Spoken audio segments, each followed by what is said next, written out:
Welcome back to Final Score. Keaton Homer along with you. Glad you could join us here on GCI Cable Channel 19. Hopefully your Tuesday evening is going well. Getting ready to end the show here.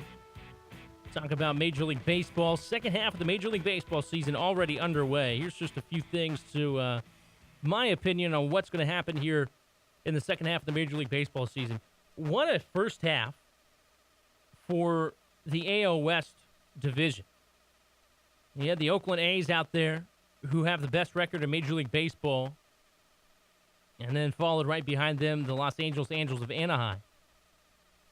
I love how the Oakland A's are playing right now. And the Athletics, right before the All-Star break, made a big move to get Jeff Samardzija from the Chicago Cubs and also Jason Hamill as well. They still have a few question marks in their starting rotation. Their bullpen is solid. Their offense has been very, very consistent and very solid. I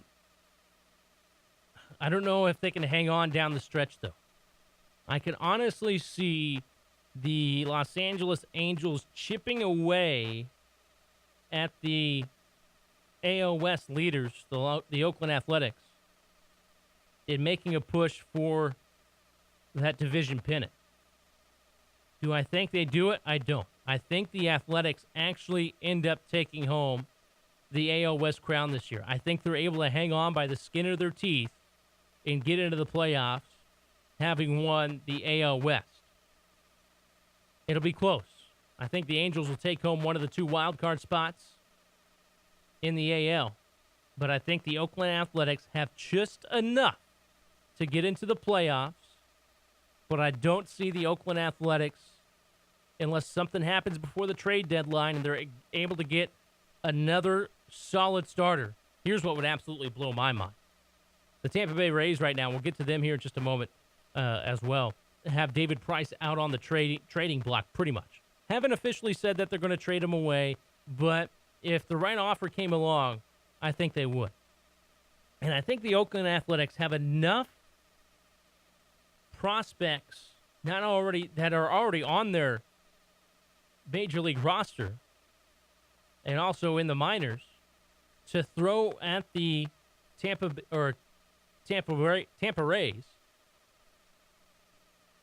and say, hey, we'll give you these guys for David Price. I think it could happen.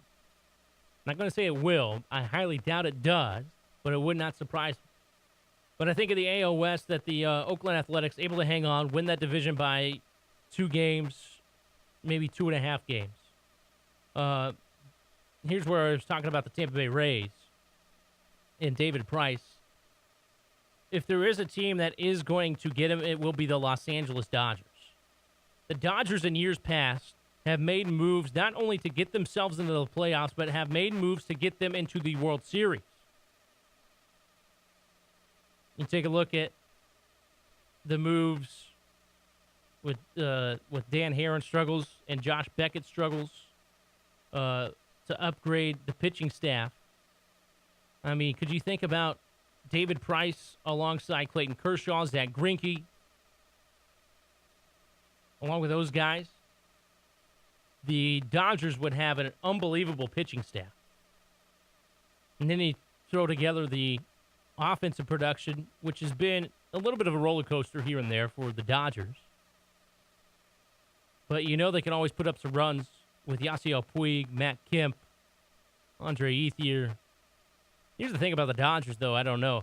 They have like 5 guys in the outfield that could start for anybody. And obviously you have only 3 spots, so 2 guys are going to have to sit and ride the bench for a night or 2. And it's become like a rotating door. And Matt Kemp, usually he's the center fielder. But a couple of weeks ago, or a week ago, he was asked to play left field, and he said no. Well, Don Mattingly took him and sat him down and had somebody else play left field that wanted to play. I think if you're Matt Kemp, you have to suck it up a little bit and realize the situation that you're in and say, hey, we got 5 guys, 5 legitimate outfielders on this team, and I should have sucked it up and played left field, but Matt Kemp Felt like he should have been the center fielder and starting center fielder from there on out. And the money that he gets paid for Matt Kemp, I can see his argument. He should be an everyday player. Matt Kemp should be an everyday player. The fact that he sits out once a week, sometimes twice a week, that has to be bothersome with him. And I can see why. But anyway, back to my original point. If there is a team that lands David Price, it would be the Los Angeles Dodgers. And they would have one of the best, if not the best, pitching staff going into the playoffs. The other one is, and it's big, in my opinion, the play of the Milwaukee Brewers in the second half of the season. Can they keep up what they did in the first half of the year? They played absolutely terrific baseball in the first half of the baseball season. Now can they keep it up? I think they can, but the Cardinals are chasing right there after them.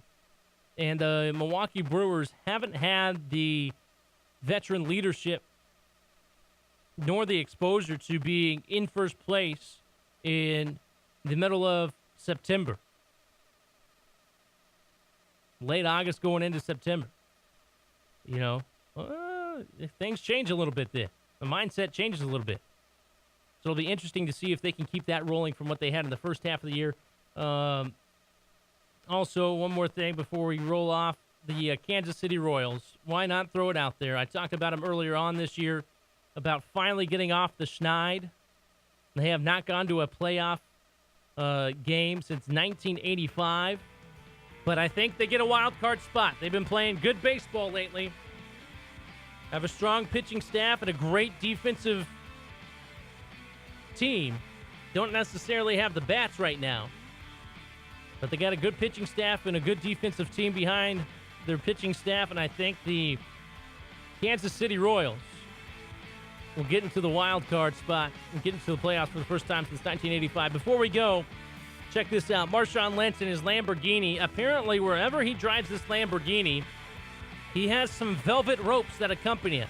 And I don't have the picture right now, but wherever he parks this Lamborghini, he gets the velvet ropes out and he puts it around the Lamborghini saying, "Don't touch my vehicle."